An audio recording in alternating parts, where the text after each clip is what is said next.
LPG का full form क्या होता है ये सभी जानना चाहते हैं क्योंकि अभी इस टाइम पे एलपीजी की बहुत ज़्यादा शॉर्टेज है। तो एलपीजी का जो फुल फॉर्म क्या होता है वो होता है लिक्विफाइड पेट्रोलियम गैस। ये बहुत इंपॉर्टेंट हो जाता है यदि आप गवर्नमेंट जॉब की तैयारी कर रहे हैं तो आप सभी को ये जानना बहुत जरूरी हो जाता है एलपीजी का फुल फॉर्म क्या होता है और एलपीजी किस तरीके से वर्क करती है। देखिए एलपीजी का जो फुल फॉर्म होता है लिक्विफाइड पेट्रोलियम गैस होता है।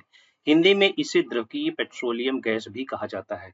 यह एक ज्वलनशील गैस होता है जिसका उपयोग मुख्य रूप से कहाँ पे किया जाता है, खाना बनाने में किया जाता है, हीटिंग में किया, कुछ औद्योगिक कारखानों में भी इसका प्रयोग किया जाता है। भारत में इसे एलपीजी बनाती है, जो कि बहुत इंपॉर्टेंट है, ये आप सभी के लिए जानना है। एलपीजी का जो मुख्य रूप से बनता है, ये क्रूड ऑयल को रिफाइनरी में शुद्ध करने के बाद ही प्राकृतिक या नेचुरल गैस के साथ प्रसंस्करण के दौरान बनती है। ठीक है, इसका प्रोसेस होता है, उसके जरिए ही बनाया जाता है। जब कच्चे तेल को रिफाइनरी में अलग-अलग तापमान पर गर्म किया जाता है, तब उससे पेट्रोल, डीजल, केरोसिन, गैस जैसी कई उत्पाद निकाले जाते हैं। किससे? क्रूड ऑयल से।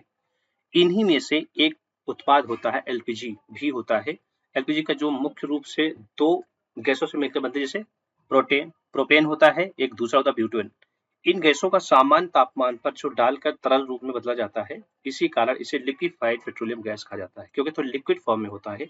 जैसे सिलेंडर का वाल्व खोला जाता है और यह फिर से गैस के रूप में बाहर आ जाए, ऑक्सीजन में मिलते ही ये गैस के रूप में बन जाती है। इस वजह से बहुत इंपॉर्टेंट हो जाता है लिक्विफाइड पेट्रोलियम गैस, इसका फुल फॉर्म है। एलपीजी गैस में जो देखते हैं जो गंध आती है, उसके लिए गया है कि एलपीजी का जो रंग और गंध नहीं होता है, इसलिए सुरक्षा के लिए इसमें एक विशेष गंध वाला रासायनिक पदार्थ मिलाया जाता है ताकि कोई लीकेज हो पता लगे कि हाँ सिलेंडर लीकेज है, जिस वजह से लोगों को पता लगे उसको बंद कर सकें और सेफ्टी के उद्देश्य से बहुत सही होता है। इसका जो फॉर्मूला होता है C2H6S होता है, जो कि सल्फर कंटेनिंग कंपाउंड होता है, जिसकी वजह से स्मेल या बदबू आती है। तो एलपीजी पेट्रोलियम गैस प्राकृतिक गैस से बनती है और जैसे ही ऑक्सीजन में आती है, इमीडिएट ये रिएक्ट करती है